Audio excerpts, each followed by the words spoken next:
Samajwadi party से विधान परिषद सदस्य आशुतोष सिन्हा ने सदन में उठाया शिक्षकों, शिक्षा मित्रों, अनुदेशकों, प्रेरक वित्तविहीन शिक्षकों एवं राजकीय विद्यालयों की बदहाली व पुरानी पेंशन बहाली का मुद्दा। तो उत्तर प्रदेश सरकार में बेसिक शिक्षा राज्य मंत्री स्वतंत्र प्रभार संदीप सिंह जी ने शिक्षा मित्रों के मुद्दे पर कहा कि शिक्षा मित्रों के मानदेय में वृद्धि की जानी है। इसको लेकर शासन स्तर पर प्रयास किया जा रहा है। जो भी कार्यवाही की जाएगी इससे सदन को आप सबको अवगत करा दिया जाएगा। सदन में कार्यवाही के दौरान आशुतोष सिन्हा जी के द्वारा शिक्षा मित्रों, अंशकालिक अनुदेशकों, वित्तविहीन शिक्षकों को लेकर क्या बातें कही गई हैं, साथ ही इस पर बेसिक शिक्षा राज्य मंत्री स्वतंत्र प्रभार के द्वारा क्या कुछ कहा गया है, आइए देख लेते हैं पूरा। मान्यवर, शिक्षा के गिरते हुए स्तर को लेकर अक्सर चर्चाएं होती रहती हैं और अंत में पूरा का पूरा जो है ठीकरा वो शिक्षकों के ऊपर छोड़ दिया जाता है। राजनीतिक दबाव, संसाधनों के अभाव और साथ ही साथ स्वयं की उपेक्षा के बाद भी शिक्षक लगातार अच्छी गुणवत्तापूर्वक शिक्षा देने के लिए आज भी कटिबद्ध है। आज अगर हम बेसिक शिक्षा की बात करें तो जनगणना, मतगणना, बाल गणना, मतदान, भोजन से लेकर हर व्यवस्था वो करता है। लेकिन आप चुनाव में भी उसकी ड्यूटी लगती है, लेकिन जब मान्यवर बात आती है तो इतना विश्वास सरकार को उसके ऊपर है। अभी पोर्टल जो नया इन्होंने किया, प्रेरणा पोर्टल, ऑनलाइन उसका फेस से उसको अपना अटेंडेंस लगाना है। अब आप समझ लीजिए कि विश्वास नहीं कर पा रहे। आज के डेट में पूरे के पूरे उत्तर प्रदेश के हर बीआरसी पे धरने चल रहे हैं। कहीं आज आप चेक करा लीजिए, हर बीआरसी पे पूरे प्रदेश के धरने चल रहे हैं इसी बात को लेकर।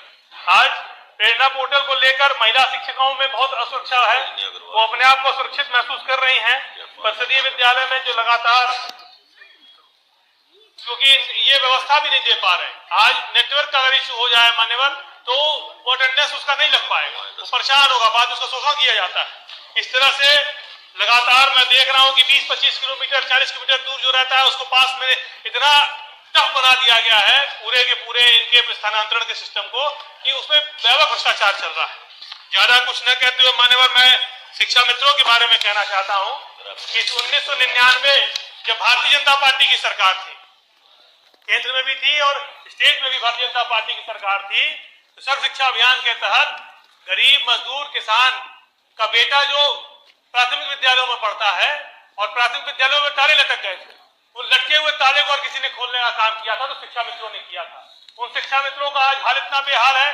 शुरुआत 1450 रुपए से हुई थी और 10,000 रुपए मिल रहा है उनको। 10,000 रुपए में भी वो 11 महीने मिलता है मान्यवर, उसके अलावा उनको पैसा नहीं मिलता। हमारी सरकार में आदरणीय अखिलेश यादव जी ने उनको नियमित करने का काम किया था, लेकिन सुप्रीम कोर्ट के आदेश के बाद देश के प्रधानमंत्री ने जब 2017 में आदरणीय नरेंद्र मोदी जी ने बनारस की सभा में ये बात कही कि अगर सुप्रीम कोर्ट का आदेश उनके खिलाफ भी आएगा तो भारतीय जनता पार्टी की सरकार उनके साथ खड़ी रहेगी। इसका मतलब कि अध्यादेश लाएंगे, अध्यादेश लेकर आएंगे और उनको नियमित करने का काम करेंगे।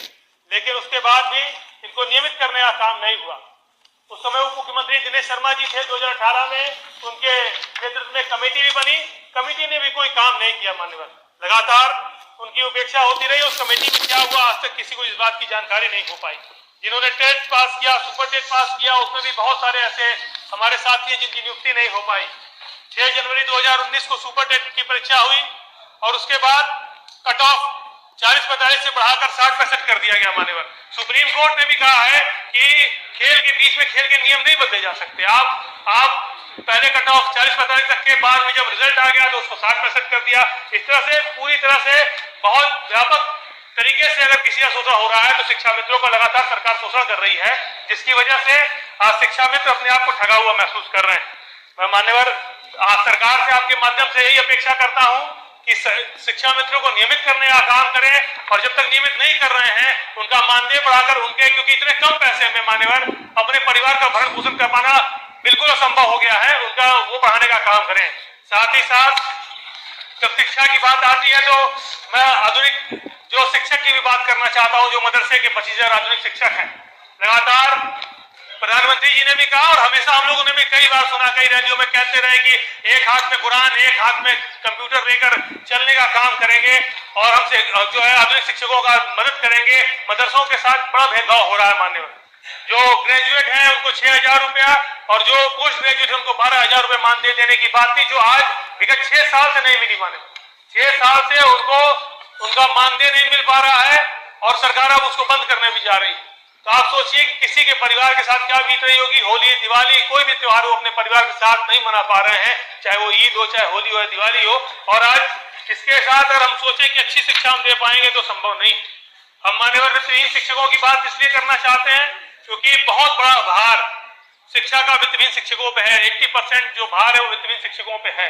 वित्तहीन शिक्षक 1985 से लगातार अपने हक की लड़ाई लड़ रहे हैं और माननीय मुख्यमंत्री जी भी जब मुख्यमंत्री नहीं थे तो कई बार वित्तहीन शिक्षकों की बात वो किया करते थे और लगातार वित्तहीन शिक्षकों की बात किया करते थे, लेकिन उन्होंने कुछ किया नहीं। मुख्यमंत्री बनने के बाद जब आदरणीय अखिलेश यादव जी मुख्यमंत्री थे तो 2 अरब रुपया उन्होंने मानदेय देने का काम किया था और जिसको सरकार ने कंटिन्यू नहीं किया।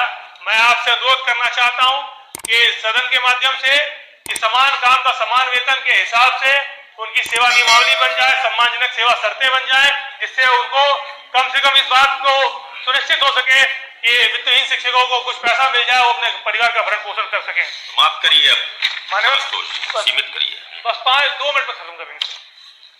प्राथमिक विद्यालय में जो अनुदेशक हैं, अनुदेशकों के हाल नहीं बहुत हाल है। 9,000 रुपए अनुदेशकों को मिल रहा है मान्यवर, और 9,000 रुपए में वो अपने परिवार का भरण पोषण नहीं कर पा रहे, इसलिए उनका भी बढ़ाने की आवश्यकता है। लेकिन सरकार अनुदेशकों पर भी कोई ध्यान नहीं दे रही।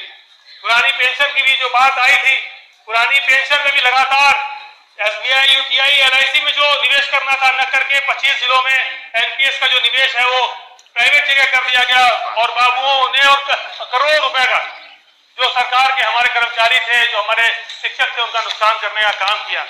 लगातार NPS में इतनी समस्याएं हैं मान्यवर कि NPS में जो पैसा जमा होता है वो पैसा पेंशन फंड के माध्यम से शेयर बाजारों में लगाया जाता है, जो पूरी तरह से जोखिम से भरा हुआ है। और NPS की जो वैल्यू आती है, अगर उसके रिटायरमेंट के समय अगर कम रही तो उसको वो पैसा कम मिलता है मान्यवर। न्यूनतम रिटर्न की कोई गारंटी नहीं होती इसमें। मैं आपसे मान्यवर कहना चाहता हूं कि all citizen of Indian sector के अंतर्गत सब्सक्राइबर 5 साल के बाद ही NPS से प्री मेच्योर एग्जिट हो सकता है, उसके पहले एग्जिट नहीं हो सकता। मैं बस इतना ही कहना चाहता हूं मान्यवर कि पुरानी पेंशन जो लाठी थी, गरीब जो रिटायरमेंट के बाद एक बुढ़ापे की लाठी पुरानी पेंशन थी, उसको बंद कर दिया गया। कई राज्यों में पुरानी पेंशन लागू है, लेकिन आज उत्तर प्रदेश में मान्यवर सरकार लागू नहीं कर रही है। 105 में 2 विषय थोड़ी जोड़ेंगे आप, शिक्षा का विषय, पुरानी पेंशन कैसे जोड़ेंगे आप? मैं शिक्षक क्यों परेशान है ये बता रहा हूँ मान्यवर। ये सब स्तर है क्योंकि आज शिक्षक परेशान है और सर आपको मिल जा रही, उनको नहीं मिल पा रही, तो इससे ज्यादा परेशान। वित्तहीन शिक्षकों का विषय है। नहीं सर, सबका है। चलिए समाप्त करिए। ठीक है सर, राजस्थान चाहे छत्तीसगढ़, झारखंड, पंजाब, हिमाचल प्रदेश में लागू हो गई OPS, तो मैं सरकार से ही मांग करता हूं कि OPS इसमें भी लागू की जाए और ये बहुत गलत विषय है, इसमें सदन की कार्रवाई रोककर चर्चा कराई जाने की मांग करता हूं। धन्यवाद मान्य आशुतोष, मान्य नेता सदन,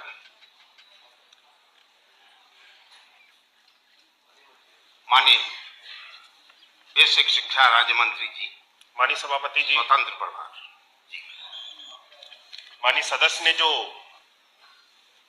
प्रश्न उठाया है, चिंता व्यक्त की है शिक्षा मित्रों के संबंध में, इस संबंध में यहाँ सदन में अभी प्रश्नकाल में ही चर्चा हुई है और इस पर यह सहमति बनी कि सरकार के द्वारा जो शिक्षा मित्रों के मानदेय को लेकर के माननीय सदस्य द्वारा जो चिंता व्यक्त की गई है, उस पर सरकार के द्वारा शिक्षा मित्रों का जो मानदेय है उसको बढ़ाया जाना है। उस पर हम सरकार के द्वारा, शासन के द्वारा विचार किया जाएगा और अगर इसके ऊपर कोई भी चीज तय होती है, निर्धारित होती है, तो माननीय सदन को और आपको, पीठ को इससे अवगत कराया जाए।